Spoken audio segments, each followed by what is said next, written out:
തുല്യതാ പാഠാവലി 10ാം class ജീവശാസ്ത്രം October 2024 നടന്ന പരീക്ഷയുടെ ചോദ്യോത്തരങ്ങൾ നമുക്ക് അവലോകനം ചെയ്യാം. ഒന്നാമത്തെ ചോദ്യം, പദജോടി ബന്ധം മനസ്സിലാക്കി വിട്ട ഭാഗം പൂരിപ്പിക്കുക. ഗോൾജി ബോഡി കോശസ്രവങ്ങൾ ഉൽപ്പാദിപ്പിക്കുന്നു. റൈബോസോം പ്രോട്ടീൻ ഉൽപ്പാദനം. Page number 34. 2. പുതിയ ഒരു ജീവജാതി രൂപം കൊള്ളുന്ന പ്രക്രിയയാണ് സ്പീസിയേഷൻ. Page number 17. 3. പത്രവാർത്ത വിശകലനം ചെയ്ത് ചോദ്യങ്ങൾക്കുത്തരം എഴുതുക. മാതൃത്വ പിതൃത്വ തർക്കങ്ങളിൽ യഥാർത്ഥ മാതാപിതാക്കളെ കണ്ടെത്തിയത് DNA പരിശോധനയിലൂടെ. എ. മാതാപിതാക്കളെ തിരിച്ചറിയാൻ ഈ സാങ്കേതികവിദ്യ സഹായിക്കുന്നത് എങ്ങനെ? പേജ് നമ്പർ 70 അതിന് ഉത്തരം കൊടുത്തിരിക്കുന്നത്. ന്യൂക്ലിയോടൈഡുകളുടെ ക്രമീകരണം പരിശോധിക്കുന്ന സാങ്കേതികവിദ്യയാണ് DNA ഫിംഗർ പ്രിൻറ്റിംഗ്. അടുത്ത ബന്ധുക്കളുടെ ന്യൂക്ലിയോടൈഡുകളുടെ ക്രമീകരണത്തിൽ ഏറ്റവും കൂടുതൽ സമാനത ഉണ്ടായിരിക്കും. ഈ സമാനത വിശകലനം ചെയ്യുന്നതിലൂടെ മാതാപിതാക്കളെ കണ്ടെത്താനാകും. ബി. ഈ സാങ്കേതികവിദ്യയുടെ മറ്റു 2 പ്രയോജനങ്ങൾ എഴുതുക. കൊലപാതകം, മോഷണം തുടങ്ങിയ കുറ്റകൃത്യങ്ങൾ നടന്ന സ്ഥലത്ത് നിന്നും ലഭിക്കുന്ന ത്വക്കിൻ്റെ ഭാഗം, മുടി, നഖം, രക്തം, മറ്റു ശരീരദ്രവങ്ങൾ എന്നിവയിലെ DNA കുറ്റവാളികൾ എന്ന് സംശയിക്കുന്നവരുടെ DNAയുമായി താരതമ്യം ചെയ്യുന്നു. ഇതുവഴി സംശയിക്കപ്പെടുന്ന ആൾ യഥാർത്ഥ കുറ്റവാളിയാണോ എന്നറിയാൻ കഴിയും. അതുകൂടാതെ കുടുംബ പാരമ്പര്യം കണ്ടെത്തുവാനും മാതൃത്വ പിതൃത്വ തർക്കങ്ങളിൽ യഥാർത്ഥ മാതാപിതാക്കളെ തിരിച്ചറിയാനും പ്രകൃതിക്ഷോഭം, യുദ്ധം തുടങ്ങിയ കാരണങ്ങളാൽ നഷ്ടപ്പെട്ടവരെ വർഷങ്ങൾക്ക് ശേഷം കണ്ടെത്തുമ്പോൾ തിരിച്ചറിയാനും DNA ഫിംഗർ പ്രിൻറ്റിംഗ് സഹായകമാണ്. 4ാമത്തെ ചോദ്യം, ആർത്തവ ചക്രത്തെ ചൂട് നൽകിയ ഹോർമോണുകളുടെ പ്രവർത്തനം എന്ത്? A. Oestrogen. B. Follicle stimulating hormone. Page number 111. Pituitary ഗ്രന്ഥി ഉൽപ്പാദിപ്പിക്കുന്ന FSH ഫോളിക്കൽ സ്റ്റിമുലേറ്റിംഗ് ഹോർമോൺ അണ്ഡാശയത്തിലെ ഫോളിക്കുകളുടെ വളർച്ചയെ ത്വരിതപ്പെടുത്തുന്നു. ഫോളിക്കൽ പൂർണ്ണ വളർച്ചയെത്തുമ്പോൾ രക്തത്തിൽ ഈസ്ട്രജൻ്റെ അളവ് കൂടുന്നു. അതോടൊപ്പം അണ്ഡം വിക്ഷേപിക്കപ്പെടുന്നു. ബി. ജീവിതശൈലി രോഗങ്ങളുടെ നിയന്ത്രണവുമായി ബന്ധപ്പെട്ട് തയ്യാറാക്കുന്ന പോസ്റ്ററിൽ ഉൾപ്പെടുത്താനുള്ള ഏതെങ്കിലും 2 ആശയങ്ങൾ എഴുതുക. Page number 77. ചിട്ടയായ ഭക്ഷണശീലം, അമിതവണ്ണം നിയന്ത്രിക്കുക, പഴങ്ങളും പച്ചക്കറികളും ധാരാളം കഴിക്കുക, വറുത്തതും എണ്ണയിൽ പൊരിച്ചതുമായ വസ്തുക്കളുടെ ഉപയോഗം കുറയ്ക്കുക, ചെറുമീനുകൾ ഭക്ഷണത്തിൽ ഉൾപ്പെടുത്തുക, മൈദയുടെ ഉപയോഗം കുറയ്ക്കുക, തവിട് കലർന്ന ധാന്യങ്ങൾ കൂടുതലായി ഉപയോഗിക്കുക, സംസ്കരിച്ചു ടിന്നിൽ അടച്ച മാംസാഹാരം റെഡ് മീറ്റ് എന്നിവയുടെ ഉപയോഗം കുറയ്ക്കുക. ഇതിൽ ഏതെങ്കിലും 2 ആശയങ്ങൾ എടുത്തെഴുതുക. 5. നൽകിയ ചിത്രീകരണം നിരീക്ഷിച്ച് ചോദ്യങ്ങൾക്ക് ഉത്തരം എഴുതുക. എ.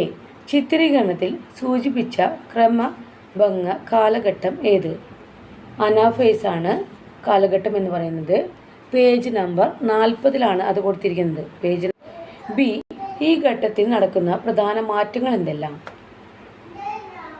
സ്പിൻഡിൽ നാരുകളുടെ സഹായത്തോടെ ക്രോമാറ്റിഡുകൾ 2 ദിക്കുകളിലേക്കും ചലിച്ചു തുടങ്ങുന്നു. ഇത്രയും മാറ്റങ്ങളാണ് ഈ ഘട്ടത്തിൽ കാണപ്പെടുന്നത്. 6. പ്രസ്താവന വിശകലനം ചെയ്ത് ചോദ്യത്തിന് ഉത്തരം എഴുതുക.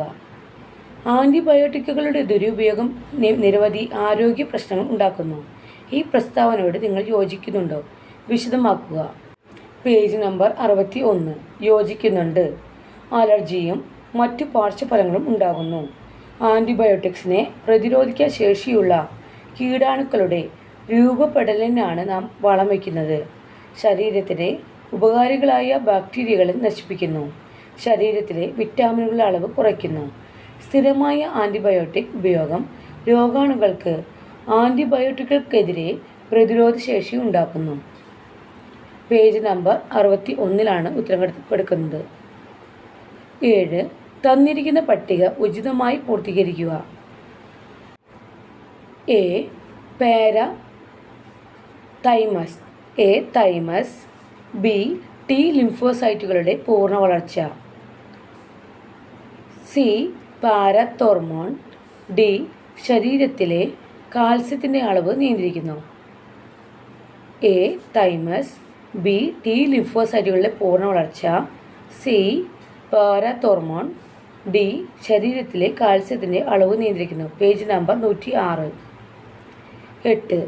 ഭക്ഷ്യവസ്തുക്കൾ കേടുകൂടാതെ സൂക്ഷിക്കാനുള്ള ഏതെങ്കിലും 2 മാർഗങ്ങൾ എഴുതുക. Page number 78. പഴങ്ങളും പച്ചക്കറികളും വലിയ മത്സ്യങ്ങളുമൊക്കെ ധാരാളമായി കിട്ടുന്ന സീസണിൽ നമുക്ക് അല്പമെടുത്ത് ഉപ്പും മുളകും ചേർത്ത് എണ്ണയിൽ താളിച്ച് സൂക്ഷിക്കാം. മറ്റൊരു മാർഗമാണ് ശീതീകരിച്ച് സൂക്ഷിക്കുന്നത്. ഭക്ഷ്യവസ്തുക്കളിൽ നിന്നും ജലം പാടെ നീക്കി ഉണക്കി സൂക്ഷിക്കുന്നത് മറ്റൊരു രീതിയാണ്. ഇതുകൂടാതെ ചില കെമിക്കലുകളും മറ്റും ചേർത്ത് നമ്മൾ ഭക്ഷ്യവസ്തുക്കൾ കേടാകാതെ സൂക്ഷിക്കാറുണ്ട്. അടുത്ത ചോദ്യം, ലിംഗനിർണയ ക്രോമസോമുകളിൽ 1 കൂടുന്ന അവസ്ഥയാണ് ഡൗൺ സിൻഡ്രോം. അത് തെറ്റാണ്. Page number 71. സ്വരൂപ ക്രോമസോമുകളിൽ 1 കൂടുന്നതാണ് ഡൗൺ സിൻഡ്രോം. ബി. ഡോപാമിൻ ഉൽപ്പാദിപ്പിക്കുന്ന നാഡീകോശങ്ങളുടെ നാശമാണ് പാർക്കിൻസൺസ് രോഗത്തിന് കാരണം. ആ ഉത്തരം ശരിയാണ്. പേജ് നമ്പർ 105 ഉത്തരം കിടക്കുന്നത്. സി. ചെറിയ മുറിവിൽ നിന്ന് പോലും അമിതമായി രക്തസ്രാവം ഉണ്ടാകുന്ന രോഗാവസ്ഥയാണ് സിക്കിൾ സെൽ അനീമിയ. അത് തെറ്റാണ്. ഹീമോഫീലിയയാണ് ഉത്തരം വരിക. പേജ് നമ്പർ 72 കിടക്കുന്നത്. അടുത്ത ചോദ്യം, ചാൾസ് ഡാർവിൻ ആവിഷ്കരിച്ച പരിണാമ സിദ്ധാന്തത്തിലെ മുഖ്യ ആശയങ്ങൾ ചുവടെ നൽകിയിരിക്കുന്നു. ഇവയെ ക്രമപ്പെടുത്തി എഴുതുക. Page number 20. അനുകൂല സാഹചര്യത്തിൽ ജീവികൾ പ്രത്യുൽപാദനം വഴി വംശവർദ്ധനവ് നടത്തുന്നു. ഒരു തലമുറയിൽ നിന്നും അടുത്ത തലമുറയിലേക്ക് അംഗങ്ങൾക്ക് ചെറിയ ചെറിയ മാറ്റങ്ങൾ സംഭവിക്കുന്നു. അംഗങ്ങൾ തമ്മിൽ ഭക്ഷണത്തിനും പാർപ്പിടത്തിനും ഇണകൾക്കുമായി മത്സരം നടക്കുന്നു. രൂപത്തിലും ഘടനയിലും ഉണ്ടായ മാറ്റങ്ങൾ മത്സരത്തിന് സഹായകമാകുന്നുവെങ്കിൽ അത്തരം അംഗങ്ങൾ മത്സരം ജയിക്കുന്നു. ഈ മാറ്റങ്ങൾ അടുത്ത തലമുറയിലേക്ക് കൈമാറപ്പെടുന്നു. അത് പുതിയ ജീവജാതിയുടെ ഉൽപ്പത്തിക്ക് വഴിതെളിയിക്കുന്നു. Page number 20. അടുത്ത ചോദ്യം, നൽകിയ ആശയങ്ങൾ ഉചിതമായ തലക്കെട്ട് നൽകി കോളങ്ങളിൽ പട്ടികപ്പെടുത്തുക. Page number 39. ക്രമഭംഗം, ഊനഭംഗം. ശരീരകോശങ്ങളിൽ നടക്കുന്നു. ക്രോമസോമിൻ്റെ എണ്ണത്തിൽ മാറ്റമില്ല. ക്രമഭംഗം. ഊനഭംഗം. ബീജകോശങ്ങളിൽ നടക്കുന്നു. ക്രോമസോമിൻ്റെ എണ്ണം പകുതിയാവുന്നു. ഓക്കെ. പുരുഷലൈംഗിക വ്യവസ്ഥയിലെ ചുവടെ നൽകിയിരിക്കുന്ന ഭാഗങ്ങളുടെ ഓരോ ധർമ്മങ്ങൾ എഴുതുക. വൃഷണം. പുംബീജങ്ങളും ടെസ്റ്റോസ്റ്റിറോണും ഉൽപ്പാദിപ്പിക്കുന്നത് വൃഷണങ്ങളാണ്. എപ്പിഡിഡിമിസ്. പുംബീജം പൂർണ്ണ വികാസം പ്രാപിക്കുന്നത് എപ്പിഡിഡിമിസിൽ വെച്ചാണ്. പ്രോസ്റ്റേറ്റ് ഗ്രന്ഥി. പ്രോസ്റ്റേറ്റ് ഗ്രന്ഥി ഉൽപ്പാദിപ്പിക്കുന്ന സ്രവം പുംബീജങ്ങളുമായി ചേർന്നാണ് ശുക്ലമായി രൂപപ്പെടുന്നത്. Page number 118. 12. ചുവടെ നൽകിയ രോഗങ്ങൾ പ്രതിരോധിക്കുന്നതിന് ഓരോ മാർഗം എഴുതുക. എലിപ്പനി. വെള്ളക്കെട്ട് ഒഴിവാക്കുക. ഭക്ഷണം ശുദ്ധമായി സൂക്ഷിക്കുക. എയ്ഡ്സ്. സുരക്ഷിത ലൈംഗിക ബന്ധനം. സുരക്ഷിതമായ രക്തദാനം. അവബോധം കൊടുക്കുക. ഡെങ്കിപ്പനി. കൊതുക് നിയന്ത്രണം. ആരോഗ്യ പ്രവർത്തകരുടെ നിർദ്ദേശങ്ങൾ പാലിക്കുക. Page number 56. ചുവടെ ചിത്രം പകർത്തി വരച്ച് താഴെ പറയുന്ന ഭാഗങ്ങൾ അടയാളപ്പെടുത്തുക. മൂത്രവാഹി, മൂത്രനാളം, മൂത്രസഞ്ചി. ഇതിൽ മൂത്രനാളി. ആദ്യമേ തന്നെ മൂത്രവാഹിയാണുള്ളത്. മൂത്രവാഹി. ഇതാണ് മൂത്രവാഹി എന്ന് പറയുന്നത് ഭാഗം. അടുത്തതാണ് സഞ്ചി. ഇതാണ് മൂത്രസഞ്ചി. ഇതാണ് മൂത്രനാളി. മൂത്രവാഹി, മൂത്രസഞ്ചി, മൂത്രനാളി. Okay, thank U.